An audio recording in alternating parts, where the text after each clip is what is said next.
अभी जो वज़रा ख़ारजा आ रहे हैं पाकिस्तान और एक तरीके से मुज़ाकरात की राह को हमवार करने के लिए ये सब कुछ कोशिशें की जा रही हैं, आपको लगता है कि ये कोशिश कारामद होगी, ये दोनों फरीक मान जाएंगे? कोशिश के कामयाब होने के अच्छे खासे प्रॉस्पेक्ट्स हैं और उम्मीद की जा सकती है। देखिए, इस वक्त दोनों ममालिक ने अपनी अपनी यानी अमेरिका ने और यहाँ दोनों ने अपनी पोजीशंस बड़ी क्लैरिफाई कर दी हैं कि वो क्या चाहती हैं। अपने अमेरिका का 15 पॉइंट प्लान है, ईरान का 5 पॉइंट प्लान है। अब वो दोनों पोजीशंस बहुत वाइड अपार्ट हैं, बहुत एक दूसरे से दूर हैं और जो मुज़ाकरात का मकसद ये होता है कि किस तरह से दोनों फ्रीकैन को आपस में डायरेक्ट मुलाकात करके या इनडायरेक्ट निगोशिएशन से अपनी पोजीशन को वो उसमें कॉमन ग्राउंड की तलाश करें। लेकिन उस मुज़ाकरात के सिलसिले को शुरू करने से पहले बिल्कुल ये ज़रूरी है कि एक अमेरिका और इजराइल की तरफ से यूनिलैटरल सीज फायर का ऐलान किया जाए। जब तक सीज फायर नहीं होगी और ईरान के ऊपर हमले इन ममालिक के जारी रहेंगे तो किस तरह से मुज़ाकरात शुरू हो सकते हैं। बट सर, दोनों पार्टीज के नुमाइंदे तो नहीं है, ये तो दोस्त ममालिक के वज़रा ख़ारजा हैं। जब दोनों पार्टीज में से कोई भी नहीं टेबल पर होगा, आपको लगता है कि ये बाकी तमाम लोग मिलकर कोई राह निकाल सकते हैं? नहीं जी, वो इंटरमीडिएट है ना। ये अब एक जब ये परसों बैठ के आपस में बातचीत करेंगे तो उनको पहला स्टेप जिस पे गौर करना चाहिए वो ये है कि किस तरह से अमेरिका और ईरान के दरमियान एक सीज फायर को यानी इन्फोर्स किया जा सकता है या उस पर उनको आमादा किया जा सकता है। तो इन ममालिक को अमेरिका को एक समझाना पड़ेगा कि अगर आप मुज़ाकरात के ज़रिए एक हल चाहते हैं तो आपको उसके लिए एक फ़िज़ा माहौल जो है उसको साजगार बनाना पड़ेगा और उसके लिए सबसे ज़्यादा ज़रूरी चीज़ है कि वो अपने हमले बंद करें फॉर ए पीरियड, वो शायद 1 महीने के लिए, 1.5 महीने के लिए, ताकि एक मुनासिब साजगार माहौल तैयार हो जिसमें फिर ये ममालिक कोशिश करें कि उनके नुमाइंदे दोनों साइड्स के किसी जगह पे इकट्ठे हों या इनडायरेक्ट निगोशिएशंस करें या डायरेक्ट करें, आपस में बातचीत करके किसी नतीजे पे पहुंचने की कोशिश करें।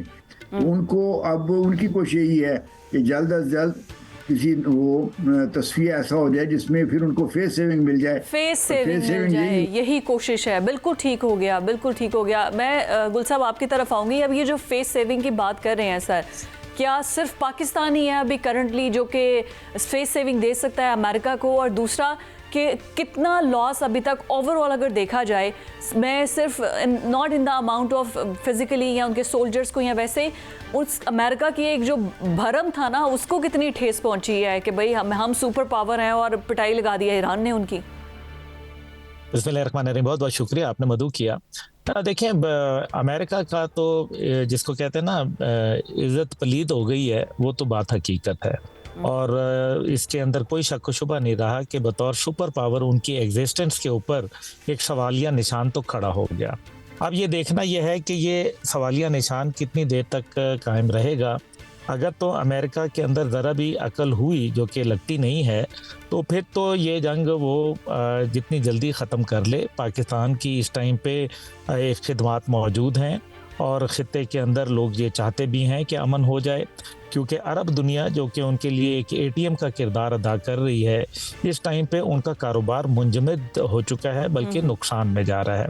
एयरलाइन को तकरीबन इन 1 महीने के अंदर 60 बिलियन का नुकसान हो चुका है जी। $60 बिलियन का नुकसान हुआ है। जो टूरिज्म इंडस्ट्री को $60 बिलियन का तो सिर्फ UAE के अंदर नुकसान हुआ है।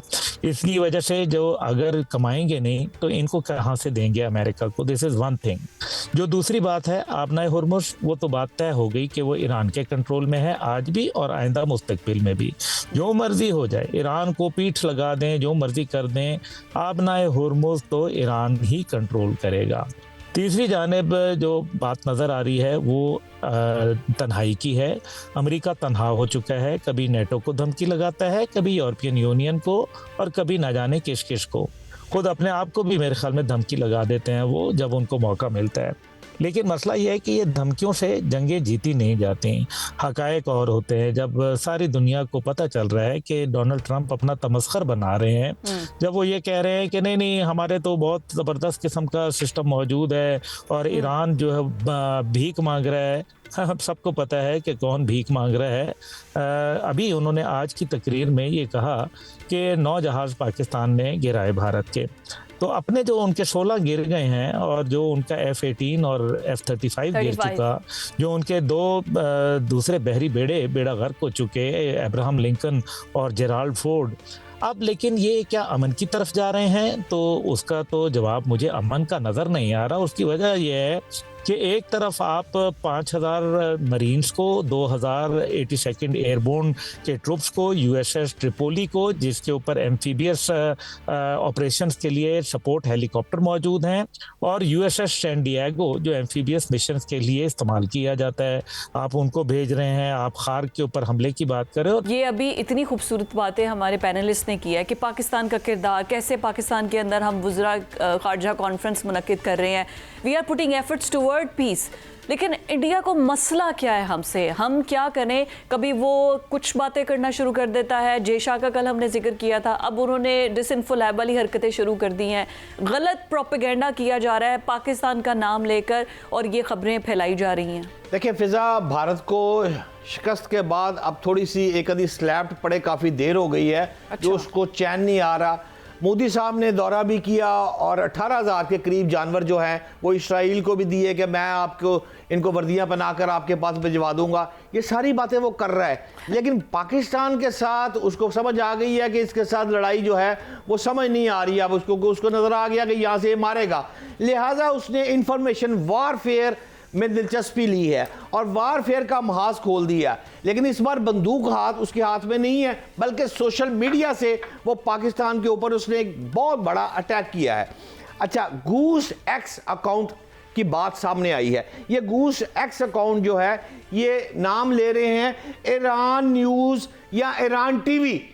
अच्छा जी, ना कोई तल्लक है ना कोई वास्ता ईरान न्यूज़ का, ईरान टीवी का। भारत ने वहाँ से जेली अकाउंट अफगानिस्तान से और भारत में जो मौजूद है अफराद उनके अकाउंट्स बनाए हुए हैं, वो वहाँ से चीज़ें अपलोड कर रहे हैं।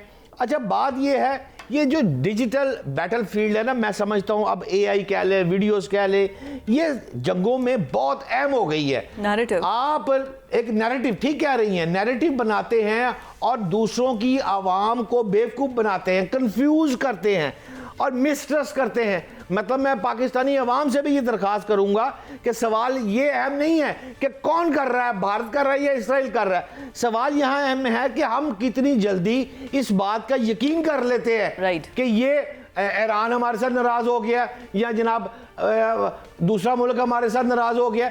ये पाकिस्तानी अवाम को सोचना होगा कि ये जो मिसट्रस्ट फैलाया जा रहा है इससे हमको दूर रहना चाहिए। लेकिन आपकी इजाज़त से अब्दुल्ला भाई हमारे साथ मौजूद है। अब्दुल्ला साहब, भारत नहीं बाज आ रहा, पहले जंग की मुंह की खाई, अब आ गया इंफॉर्मेशन वारफेयर पर।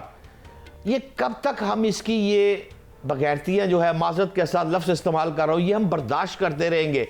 क्या ईरान जंग के बाद अमेरिका की अगर सुलह सफाई हो गई तो फिर लग रहा है आपको कि इस दफ़ा दम मस्त कलंदर हम करेंगे? अब्दुल्ला भाई जी, भट्ट साहब बहुत बहुत शुक्रिया। देखें, इनका मसला सबसे बड़ा जो है ना, वो जो जैसे पूछा गया कि इनका मसला क्या है, तो इनका मसला यह है कि ईरान का और पाकिस्तान का वो ये समझते हैं कि ये मशल के रख देंगे हमें, और वो तो हम मसलेंगे इंशाल्लाह ताला, इसमें कोई दूसरी राय नहीं है।